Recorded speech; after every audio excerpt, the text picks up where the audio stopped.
We need to send Mom to a nursing home. There's just not enough space in this apartment. Pretending to be asleep, Eleanora heard her son's words. She had taken in his family into her one-room apartment. In the morning, she was gone. Only a note lay on the table. A cold, drizzling rain, typical for April in London, tapped against the window. Inside their cramped one-room flat in North London, the air was warm and stuffy, yet the warmth only made Eleanora feel colder. The old sofa she had been sleeping on for the past 3 years creaked as she turned onto her side. The clock on the wall showed 11:30. The dim light of the night lamp near the bed, where Michael and Sarah were sleeping, cast long shadows across the room. Her eyes were closing, but sleep wouldn't come. She lay there, listening to the quiet breathing of her grandchildren sleeping on folding beds next to her sofa. Emma and Ethan, two little angels, were her only solace in this overcrowded flat where everyone lived within arm's reach of one another. A whisper came from the corner of the room where her son and daughter-in-law's bed stood. It grew louder. They tried to speak quietly, but in the tight space, every word was audible. Eleanora pretended to be asleep, knowing they were likely talking about her. Then she heard the rustle of a blanket, and someone gently got out of bed. She recognized Sarah's light steps as she walked past Eleanora toward the kitchenette, separated from the rest of the room by a small breakfast bar. The fridge door squeaked open. A minute later, Michael's footsteps followed. He too made his way to the kitchenette. "We have to do something, Mike. This can't go on," Eleanora heard her daughter-in-law say. Sarah was trying to whisper, but in the night silence of the tiny flat, every word was clear. "The kids are growing up, they need space, and here, this is unbearable. We're practically sleeping on top of each other." Sarah always spoke in a measured, clear tone. There was a familiar coldness in her voice. Eleanora had noticed over the years that Sarah used this same detached tone not only with her but with her husband and even the children. Eleanora's heart started to beat faster, but she continued to pretend to be asleep, keeping her breathing steady. "I know," Michael sighed. She heard the scrape of a chair. "We need to put Mom in a nursing home. There's just no room in this tiny apartment. A bed, a sofa, and 2 folding cots. We're living like sardines in a can." Eleanora's heart skipped a beat. A nursing home. After everything she had done for him, her son wanted to discard her like some old, useless thing. Tears burned behind her eyelids, but she didn't move, kept breathing evenly. "But what about the money?" Sarah asked, always the practical one. "Nursing homes here are expensive. We can't afford it." "The apartment is in her name," Michael replied, and his tone made Eleanora's blood run cold. It was the tone of a businessman discussing a profitable deal. She no longer recognized her son in that voice. "If she signs over the deed, we could sell it or trade it for something bigger." "And if she refuses?" Eleanora could almost see Michael shrug, even though she could only make out their silhouettes at the tiny kitchen counter in the dark. A pause hung in the air before he said the words that hurt her most of all. "She won't refuse. She's always done everything I've asked." It was true. Bitterly, humiliatingly true. Eleanora had always complied with his requests, fulfilled his wishes. When he was 10 and begged for expensive sneakers, she picked up extra shifts at the school. When he needed money for university, she sold the only valuable thing she owned, her grandmother's brooch with a real sapphire, passed down through 2 generations. When he and Sarah lost their flat, she offered them her place without hesitation, even if it meant sleeping on a sofa in the only room of her tiny apartment. She could have built a different life for herself.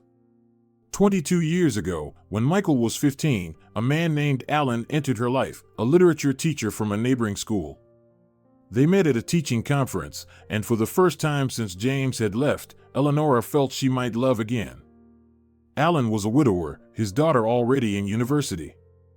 They dated for nearly a year, went to the theater, concerts, strolled through parks, talked about books. Michael knew about their friendship, though she never revealed just how serious it had become. On the day Alan proposed, Eleanora was happier than she had been in years. They celebrated at a small restaurant, and she came home radiant, a ring in a velvet box. Michael was waiting in the flat. She was so full of joy, she couldn't hide it. "Alan proposed," she said, showing the ring. "We want to get married this summer." She would never forget Michael's expression. First confusion, then shock, then a rage she had never seen in him before. "You're getting married? You're bringing some man into our home? Where's he going to sleep? We only have one room." "Michael, Alan is a good man. We're planning to move into his flat, it's bigger." "I'm not living with him," her son shouted. "Never. He's trying to replace Dad." "Your father left us 10 years ago when you were 5, she reminded him softly. "You barely even remember him." "That's not true. I remember him." Michael's eyes filled with tears. "I remember him carrying me on his shoulders, going to football matches." "You want to erase all that? Replace our memories with new ones? I won't let you." He wouldn't listen. He shouted, slammed the only door, the exit, broke a vase. Then he gave her an ultimatum. "It's him or me. Choose. If you choose him, I'll leave and never come back. I swear." She was 45 then. A new life still lay ahead, and Alan's more spacious apartment, with love and companionship. But her son, her only child, threatened to sever their bond forever. Eleonora couldn't bear that. The next day, she returned the ring and told Alan she couldn't accept his proposal. He was devastated, asked for an explanation, but she only repeated, "I can't." He quit the nearby school and moved to Scotland. And she chose her son. As always. And this was her reward.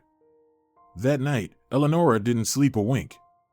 She lay on her sofa, listening to the steady breathing of her sleeping grandchildren, whose dreams seemed untouched by the family drama unfolding around them. Her whole life flashed before her eyes, a childhood in a small Kent town, a youth full of hope, a marriage that ended in betrayal, and long years of solitude and hard work for the sake of her son. Every time she closed her eyes, she saw the face of her great-grandmother Anna on an old, faded photograph. That story lived in the family like a grim legend. Eleonora's grandfather, Nikolai, once took in his mother, great-grandmother Anna, when she had nowhere else to go. At first, everything was fine, but over time the relationship soured. He and his wife came to see the old woman as a burden but didn't dare turn her out. What would people say? They began to ignore her, hardly spoke to her, and fed her scraps. In the end, she died of pneumonia, which no one noticed until it was too late. Eleonora's grandmother, Sophia, Anna's daughter, used to tell this story with tears in her eyes. She could never forgive herself for not insisting on taking her mother in, even though she was living in a tiny room with her husband and children. "Never become a burden to your children, Ellie," she would say when Eleonora was still a girl. "It's better to leave with dignity than wait until they start to hate you." All her life, Eleonora had feared repeating Anna's fate. She promised herself she would rather live on the streets than let her child treat her as a burden. And now, after hearing Michael's words, she realized the time had come to keep the promise she had made to herself many years ago. Around 5 in the morning, when the first pale light began to creep through the only window of their one-room flat, Eleonora quietly rose from the sofa. She hadn't slept anyway. Carefully, trying not to creak the floorboards or wake anyone in the crowded apartment, she began to pack a few essentials into a small suitcase she kept under the sofa. She didn't take much: her birth certificate, pension book, a photo album with Michael's childhood pictures, some clothes, and the small amount of money she had managed to save. Not much, but enough to get by for a while. Before she could go through with it, she tiptoed over to the folding cots where her grandchildren slept. Emma and Ethan. The twins had just turned 8. Emma looked so much like her when she was young, the same unruly light brown curls, the same small mole above her lip. Ethan was the spitting image of young Michael, the stubborn chin, the wide-set eyes. Her heart clenched. She would miss them the most. She gently kissed each of them on the forehead, trying to memorize the scent of their hair, the warmth of their skin. A lump rose in her throat. she struggled to hold back tears. "Forgive me," she whispered barely audibly. "I love you. I always will." Then Eleonora tiptoed to the kitchenette and pulled a piece of paper and a pen from the drawer. She needed to leave a note. She thought for a long time about what to write. She wanted to pour out all the pain, the anger, the disappointment. But in the end, she wrote simply and directly. "Dear Michael, yesterday, I accidentally overheard your conversation with Sarah. Don't worry, you won't have to go through the trouble of putting me in a nursing home. I've decided to leave. All these years, I believed the most important thing was to give you everything I could. I denied myself everything so you could be happy. Now I realize I made a mistake.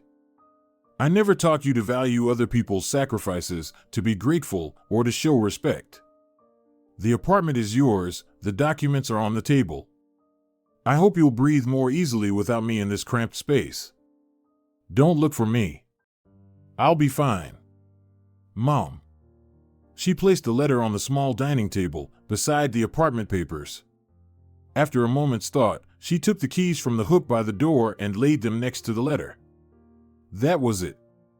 She gave one last look around the apartment that had been her home for so many years. A single room that had held their entire lives. It was here that Michael had taken his first steps, here that she had celebrated her 50th birthday, here that she had held her newborn grandchildren for the first time when Sarah and Michael brought them home from the hospital. So many memories, so much life compressed into these modest square meters. Silently, trying not to disturb anyone's sleep, Eleonora picked up her suitcase, put on her coat, wrapped a woolen scarf around her head, and carefully opened the front door. She looked one last time at the shadowy figures of her sleeping family and stepped out. The door clicked softly shut behind her. And there she stood on the landing of the apartment block that had been her world for so long. Exhaustion and pain crashed over her. For a fleeting second, she wanted to go back, to wake her son, to tell him she had heard everything, that it hurt, that she wanted to stay. But then she remembered her great-grandmother Anna's face in the photograph. No, she would not become a ghost in her own home. Slowly, she descended the stairs. It was still dark in the courtyard. The rain continued to fall, the wind cutting through her coat to the bone. Where to go? She had no answer. In all her life, she had never made close friends. All her time had gone into work and raising her son. Over the years teaching at a secondary school, colleagues came and went, and the few close friends she had either moved to other cities to be with their children or had already passed away. She headed to the bus stop. It was something. For the first 3 nights, she slept at King's Cross Station, blending in with the crowd of other homeless people. She had thought she would stand out. After all, she was a retired schoolteacher with nearly 40 years of service, but no one paid her any attention. In the large waiting hall, there were many like her, elderly, lost, with faded eyes. A couple of times, security tried to make them leave, but the weather outside was so bitterly damp that they took pity on them. During the day, Eleonora wandered the streets, stopped into shopping centers to warm up, sat in the library pretending to read. Thoughts about what she was doing, where she was going, tormented her. At times, despair overwhelmed her. She wanted to go back, to call Michael. But whenever those thoughts surfaced, she pulled the old photo of her great-grandmother from her pocket. And her resolve returned. On the 4th day, a woman who also slept at the station told her about a shelter for women in crisis. "It's not far from here," she said. "It's called St. Mary's Shelter. They give out hot meals and you can take a shower. There's not always a free bed, but you can try." Eleonora thanked her and set off for the address. The shelter was in an old 2-story building on the outskirts of Hackney. The sign was modest, St. Mary's Women's Shelter. She stood in front of the door for a long time, unable to bring herself to go in. She, Eleonora Parker, a decorated teacher, going to a homeless shelter? Just a month ago, she would have laughed if someone had suggested it. But she had no choice. She gathered her courage and stepped inside. The shelter was clean but very modest. An elderly woman in uniform with the shelter's logo looked up at her from behind a desk. "How can I help you?" I have nowhere to live, Eleonora said, her voice trembling with shame. The woman looked at her without surprise, as though she heard these words from women her age every day. Please, have a seat, she said gently. Let's fill out some forms. Do you have any ID? Luckily, Eleonora had her birth certificate and pension booklet with her. Filling out the paperwork took nearly an hour. She was told that the shelter only offered a 2-week stay, after which she would need to find other housing or join the waiting list for another placement. The rules were also explained: leave by 8 a.m. and return by 8 p.m., no alcohol, no male visitors, mandatory attendance at the communal dinner. She spent 2 weeks at the shelter. There she met many women whose lives were no less tragic than her own. Young mothers who had fled abusive husbands. Middle-aged women who had lost their jobs and homes. Elderly ladies driven to the streets by debt or real estate scams. But the person who left the deepest impression on her was Dorothy, a volunteer who came to the shelter 3 times a week. She was nearly 60, had lost her husband 5 years earlier, and since then had dedicated her life to helping others. Unlike many staff members who clearly saw their work as routine, Dorothy genuinely cared about the fate of every woman who ended up at the shelter. One evening, while helping to serve dinner, she sat down next to Eleonora. You're Eleonora, right? She asked. I heard you used to be a teacher. I was a teacher, Eleonora replied. Worked at a school for almost 40 years. That deserves respect, said Dorothy. Everyone has their own story, but yours is especially sad. Children should be grateful for what their parents gave them. Eleonora didn't ask how she knew her situation. At the shelter, everyone knew everything about each other. News spread instantly. Do you have children? She asked. 2 daughters, Dorothy answered with a gentle smile. One lives in Canada, the other in Australia. They keep asking me to come live with them, but I can't leave London. My husband's grave is here. My memories are here. They talked late into the night. Eleonora hadn't felt that at ease with someone in a long time. Dorothy knew how to listen, without interrupting, judging, or offering unsolicited advice. As Eleonora's 2-week stay at the shelter neared its end, she began to seriously worry. Searching for a room through agencies led nowhere. No one wanted to rent to an elderly woman with no stable income, living on a pension. Dorothy learned about her situation and offered help. I have an idea, she said. I can't promise anything, but it's worth a try. It turned out that a member of the church where Dorothy volunteered owned a house with several rooms he rented out. One of them had just become available. Dorothy personally vouched for Eleonora, and the landlord agreed to rent her the room on a 1-month trial period at a reduced rate. 3 weeks after leaving her home, she finally had a roof over her head. The room was tiny, just 9 square meters, with a small window overlooking the courtyard. But it was her own private space. 3 other women lived in the house, all older than her. Alice, a former accountant, was meticulous about keeping the kitchen and bathroom clean. Nina, once a shop assistant, loved to chat and knew all the news of the house and neighborhood. The third housemate, Judith, rarely left her room, and Eleonora hardly ever saw her. She quickly settled into their quiet routine. It was a bit cramped, but manageable. In the evenings, they drank tea together, discussed the news, sometimes played cards. No one asked her about her past, and she was grateful for that. But she needed money. Her pension barely covered the rent, and she needed something to live on. Dorothy stepped in once again. I know you were a teacher, she said. You might be interested in volunteering at the children's section of our local library. They're looking for people to read to children on Saturdays and help organize books. Eleonora gladly agreed. After 3 Saturday sessions at the children's section, she was introduced to the library manager.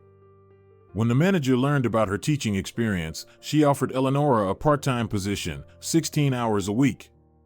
It was just enough for a retiree her age, and combined with her pension, the income allowed her to live modestly but with dignity. And so began a new chapter of her life. She worked at the library, lived in a tiny room, and bonded with her housemates. And every day, she thought about her grandchildren. Sometimes the longing became unbearable. She often walked past her former home, hoping to catch a glimpse of them from afar. One day, she actually saw them. They were leaving the building with Sarah. Emma had grown and looked even more like her. Ethan had shot up a bit. They looked happy, laughing. Eleonora hid behind a tree, afraid they might see her. Then she cried all the way back home. Many times, she thought of calling her grandchildren directly, but she was afraid of interfering in their lives with Sarah. What would she say? How would she explain why she left? Would her presence only cause more pain? These questions tormented her. She watched from a distance as Michael renovated the apartment, new windows, new curtains. They had started a new life without her. Every time thoughts of returning came, she remembered that nighttime conversation in the kitchen, Michael's cold, calculated tone as he spoke about transferring the apartment, his complete lack of empathy and gratitude after all her sacrifices. No, she told herself, I will not become a ghost in my own home, a being looked at with irritation and pity. Months passed. She grew used to her new life. The pain of leaving her family didn't go away, but dulled, a constant background hum. She learned to live with it, not letting it consume her. She made new acquaintances, discovered new interests. She even signed up for a computer literacy course at the library she had always wanted to learn but had never found the time. In moments of weakness, she would take out the old photo of her great-grandmother Anna. A thin woman with lifeless eyes, sitting in a corner. No one was paying attention to her, not even the photographer who had captured her by accident. That photo always gave Eleonora the strength to carry on. 7 months after she had left, Dorothy invited Eleonora to a charity concert. There's a choir from a nursing home performing, she said. You need to broaden your circle. There has to be more to life than work and home. Eleonora agreed, though without much enthusiasm. The concert was held in a school assembly hall, which painfully reminded her of her old job. But the choir sang beautifully, old, familiar songs that stirred up warmth and nostalgia. After the concert, Dorothy introduced her to a short, silver-haired man in a neat suit. This is Robert Johnson, she said. He helps organize our events. And this is Eleonora, the woman I told you about. Robert shook her hand politely. His handshake was firm, his gaze warm and attentive. Pleased to meet you, Eleonora, he said. Dorothy's told me a lot about you. They exchanged a few words about the concert, and just as she was about to leave, Robert offered. Would you like to grab a cup of tea? There's a nice cafe just nearby. Eleonora didn't know what made her agree. Maybe his kind eyes, or the respectful way he carried himself, or simply the fact that a man her age had shown her interest.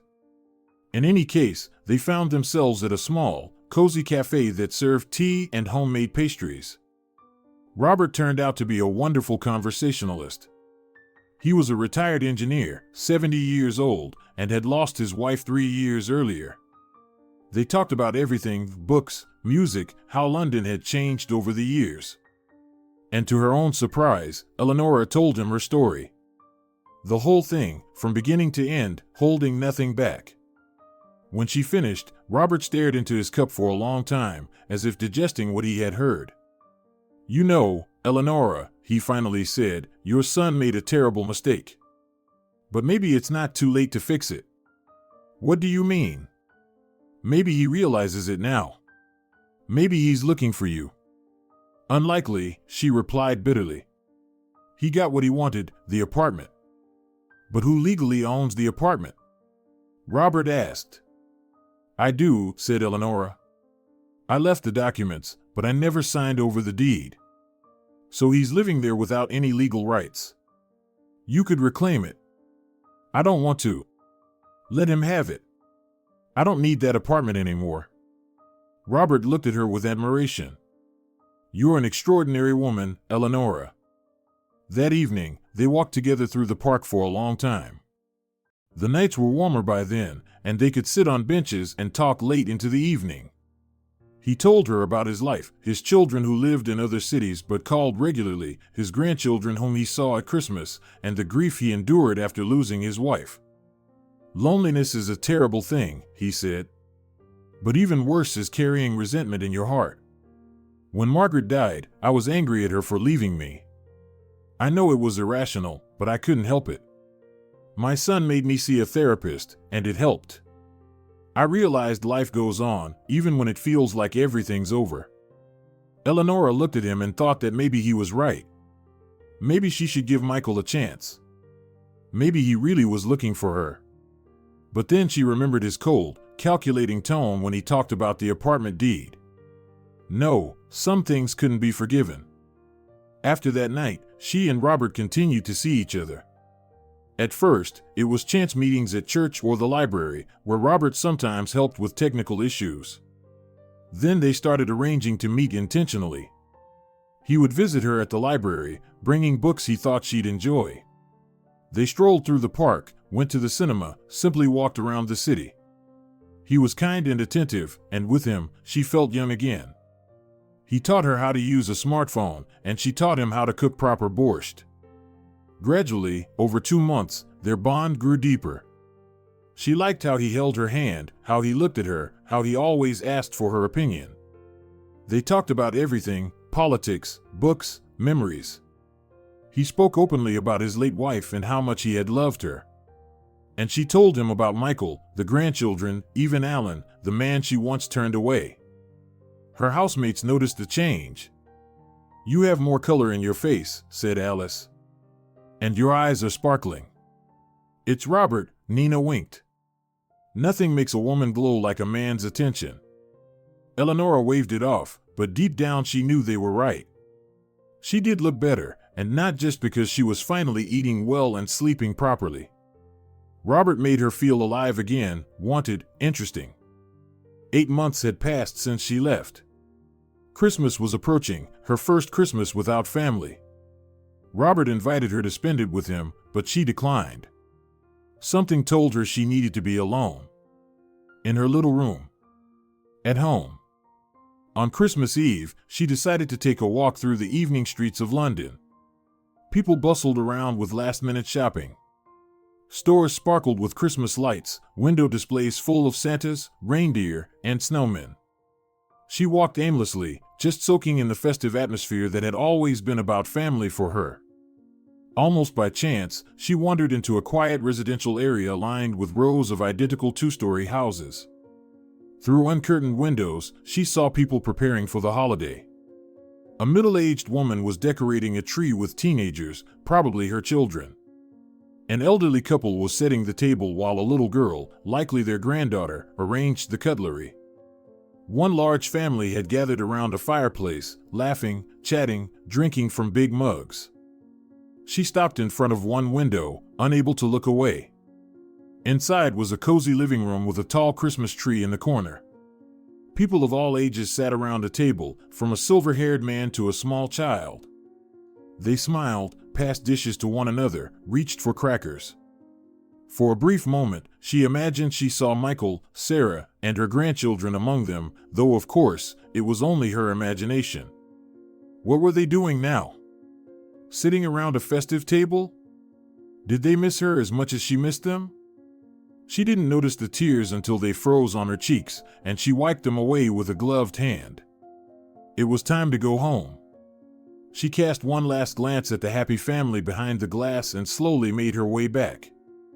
The wind cut through her coat, but the real chill came from within, the thought that she would spend this Christmas alone. Back in her room, she sat on her bed and took out the photo album. The one she had brought with her, filled with pictures of Michael as a child. Here he was at 5, smiling with a gap where a baby tooth had fallen out. Here he was at 12, holding a certificate from a math competition. At 18, in a sharp suit at his graduation.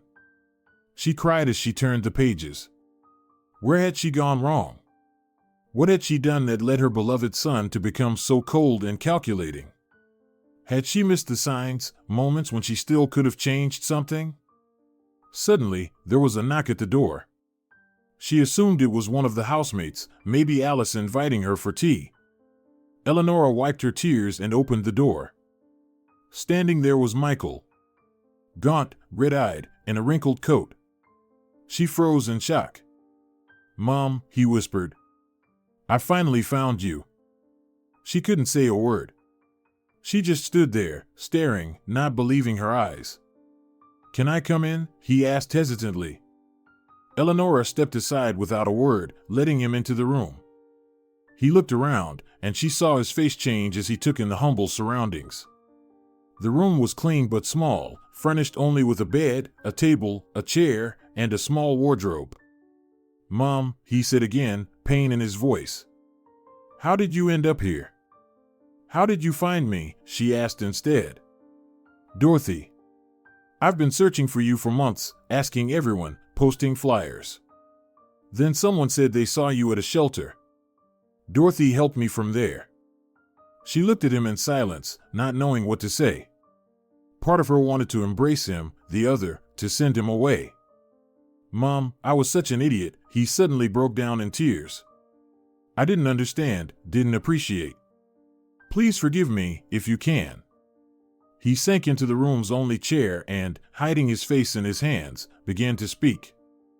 "About 3 months after you left, everything changed. That day, I got off work early because of a power line failure. The kids were at school." He took a deep breath, then continued in a hoarse voice, "I found Sarah with another man. In our bed. In that same tiny apartment where we were supposedly suffocating from the lack of space." Eleanora froze, unable to believe what she was hearing.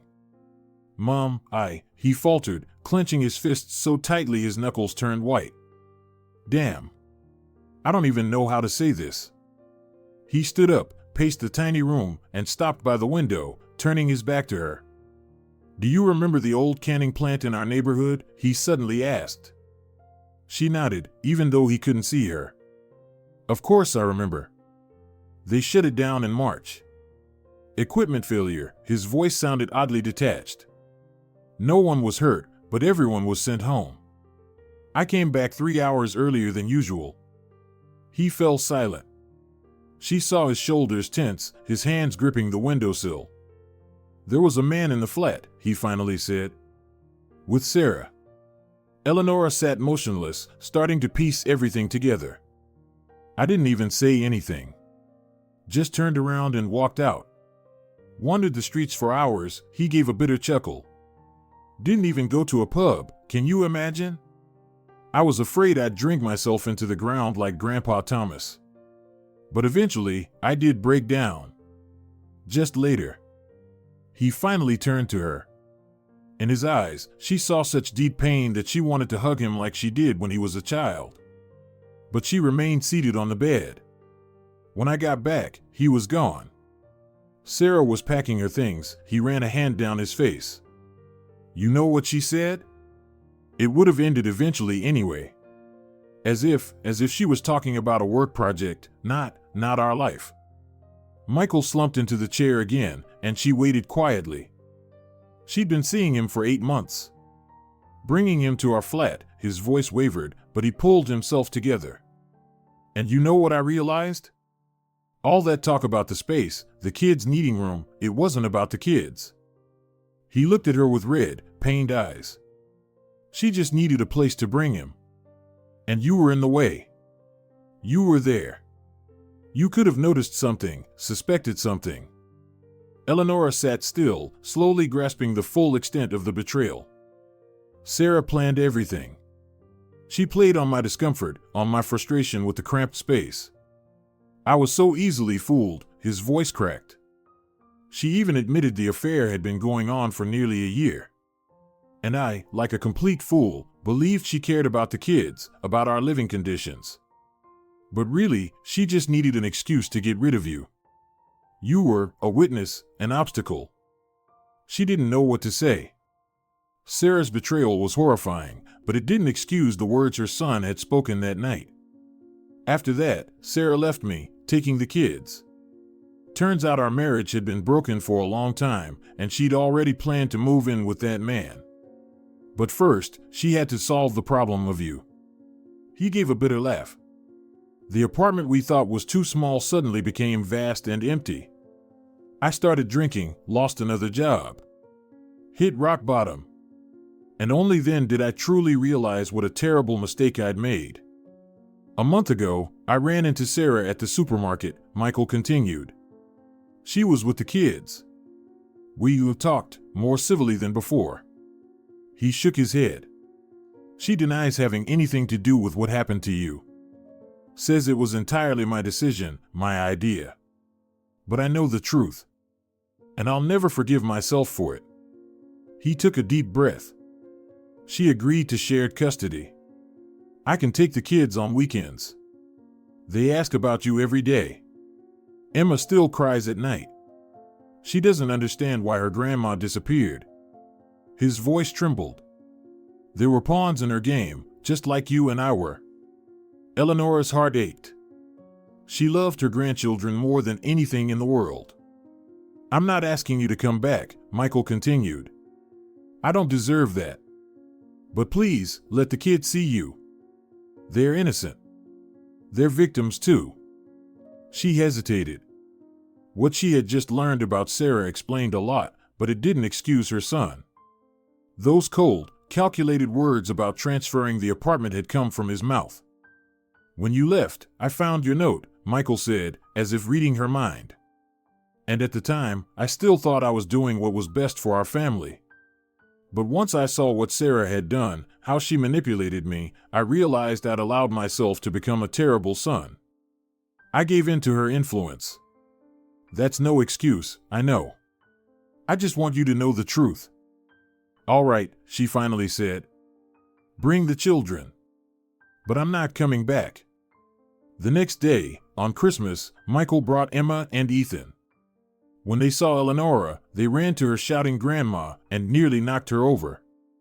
Emma clung to her, whispering, I knew you'd come back. I prayed every day. She had no words to describe the joy she felt in that moment. She just held them, breathing in their familiar scent as tears streamed down her cheeks. They had a wonderful day. Michael brought food, gifts. The children talked about everything that had happened, showed her their drawings, recited poems they'd learned in school. By evening, they were tired and fell asleep right on her bed. She and Michael sat at the small table in the kitchenette of her single-room apartment. Fortunately, her housemates had gone away for the holidays, and they could talk without fear of being overheard. What now? He asked. I don't know, she answered honestly. I can't just forget everything that happened.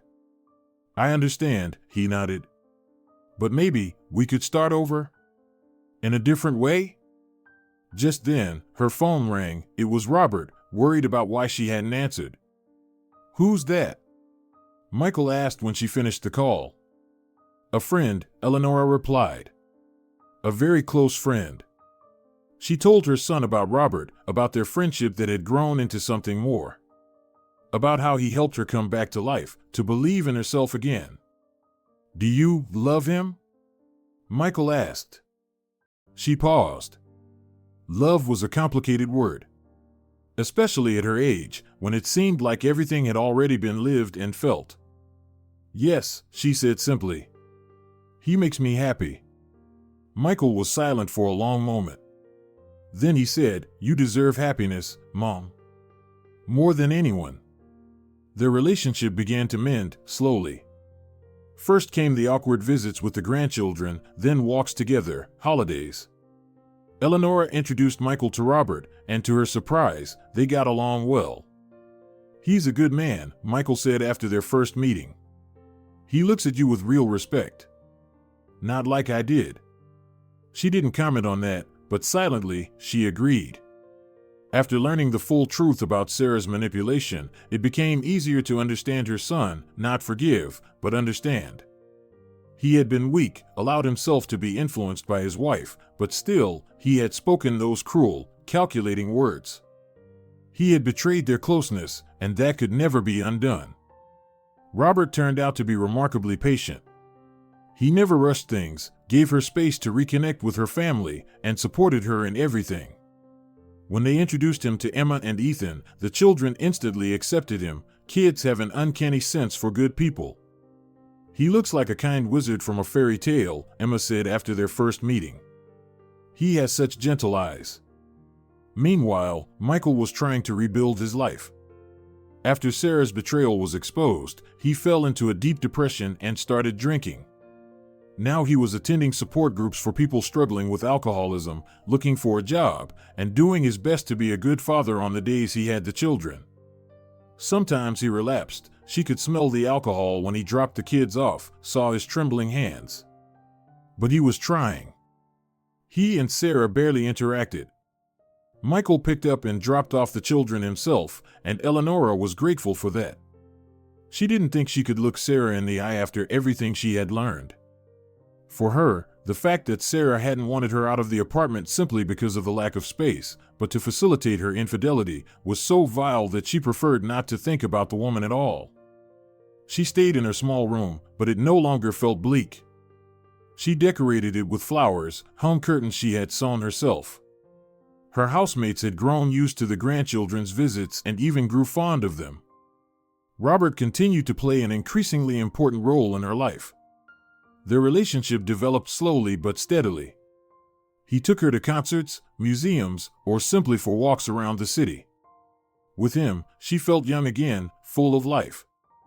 One day, 6 months after they met, he suggested a weekend getaway to the countryside, where he had a small cottage. "Nothing fancy," he said, "but it's quiet, beautiful, and the air is fresh." She agreed, though she was nervous. They had never spent that much time alone together. But the weekend turned out to be magical. Robert's house was simple but cozy, with a veranda overlooking the garden. They went for long walks, talked about everything, cooked together. In the evenings, they sat on the veranda, watched the stars, and sipped wine. On their last evening, Robert took her hand. "Eleonora," he said, "I'm too old for long courtships. Though I suppose you deserve poetry and serenades under your window." She smiled, feeling her heart race. "I want you to move in with me," he continued. "This house is too big for one person, and I'm lonely. And honestly, I'm in love with you, like a schoolboy." Eleonora didn't know what to say. Part of her felt the same. But another part feared change, feared new disappointments. "Can I think about it?" she asked. "Of course," he smiled. "We've got plenty of time."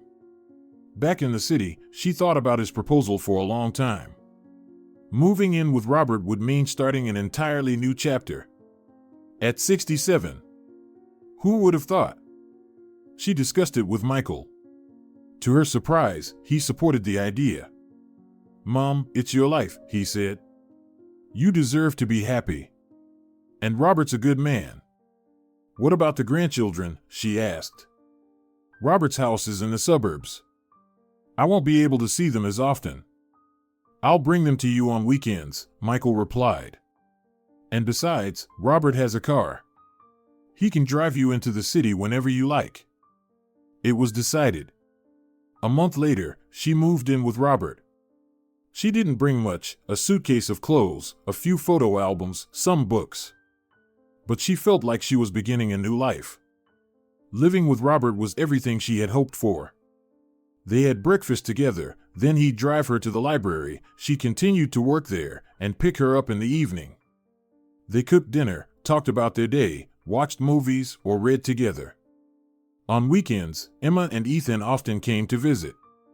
Sometimes Michael did too. Their relationship was slowly healing. Michael continued living alone in the apartment she had left him. They never discussed the legalities. The apartment still legally belonged to her, but Eleonora considered it a gift to her son. One day, Michael came over alone, without the kids. She and Robert were just finishing lunch. "Mom," he said after greeting them, "I'd like to talk to you in private." They stepped out into the garden. It was a warm spring day, apple trees were in bloom, birds were singing. "Mom," Michael began, clearly nervous, "I've met someone. Her name is Lisa. She teaches at a music school. We've been seeing each other for 2 months now. She's special. And she wants to meet you." Eleonora was surprised. After the divorce from Sarah, she hadn't expected Michael to start dating again so soon. Of course, I'd love to meet her, she said. Invite her for dinner. There's one more thing, Michael added. Lisa and I are thinking of moving to another area. Buying something bigger. The kids need their own rooms, and Lisa needs space for her piano. And I'd like to sell the apartment. Technically, it's still yours, and I can't do anything without your permission. She froze. The apartment. Her apartment, the one she had given up. The one where her whole life had taken place. Legally, it still belongs to you, Michael continued. I never filed for a deed transfer. And if you're against the sale, I'll understand. We can find another solution. Eleonora looked at her son, and conflicting emotions stirred within her. On one hand, that apartment had been her home for so long. On the other, it had become a symbol of betrayal, pain, and humiliation. And truthfully, she didn't need it anymore. Her home was here now, with Robert. Sell it, she said firmly. It's just walls and a roof. A real home is the people who love you. I'll sign whatever documents you need. Michael hugged her, and she felt him trembling. Thank you, Mom, he whispered. A week later, they met Lisa. She turned out to be a lovely, intelligent woman, a little younger than Michael. She treated Emma and Ethan with genuine warmth, which instantly won Eleonora over. It was also clear that she was truly in love with Michael, and that made Eleonora happy. The apartment sold quickly, and Michael and Lisa bought a small townhouse on the outskirts of London. The children loved it. They each had their own room and a backyard to play in. Lisa created a music corner where she gave lessons. Michael slowly returned to a normal life. He found work at a construction company, quit drinking, and started spending more time with the kids.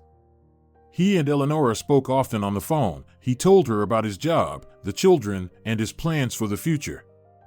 At last, he had become the son she had always dreamed of. Eleonora was happy with Robert. They traveled often, nothing extravagant, just short trips around the countryside. At 67, she suddenly felt young again, full of life. She began writing her memoirs. Robert had given her a laptop and insisted she write down her story. You've lived an incredible life, he said. Stories like yours deserve to be preserved. More than 2 years passed that way. Life had settled, and she almost stopped thinking about the past. Almost. Her 70th birthday was approaching. Robert insisted on throwing a real celebration. 70 is a big milestone, he said. And I want everyone you love to be with you that day. They invited everyone, Michael and Lisa, Emma and Ethan, Dorothy, her former housemates, colleagues from the library. To Eleonora's surprise, Robert even reached out to Sarah and invited her with her new husband. Are you sure? Eleonora asked. She and I were never close. She's the mother of your grandchildren, Robert shrugged. Better peace than war. And then the day of the celebration arrived. Robert insisted she wear a new dress he had bought especially for the occasion. It was blue, modest but elegant. She wasn't used to such outfits, but when she looked in the mirror, she realized it suited her. Robert decorated the house with flowers, ordered catering. He wanted her to worry about nothing. Guests began arriving in the early afternoon. Emma and Ethan rushed to her as soon as they entered. Grandma, you look so beautiful, Emma exclaimed. Like a princess. Michael and Lisa brought a huge bouquet of roses and a cake Lisa had baked herself. Dorothy arrived with 2 of Eleonora's former housemates. There were congratulations, gifts, laughter. To Eleonora's surprise, Sarah actually came, with her husband, a tall, serious man who worked as a solicitor. It turned out she hadn't just cheated on Michael, she had been planning a new marriage all along. When she saw Eleonora, she visibly stiffened, her face taking on that familiar cold expression. When they crossed paths at the snack table, she gave a curt nod and handed her a small parcel. Happy birthday, Eleonora, she said formally.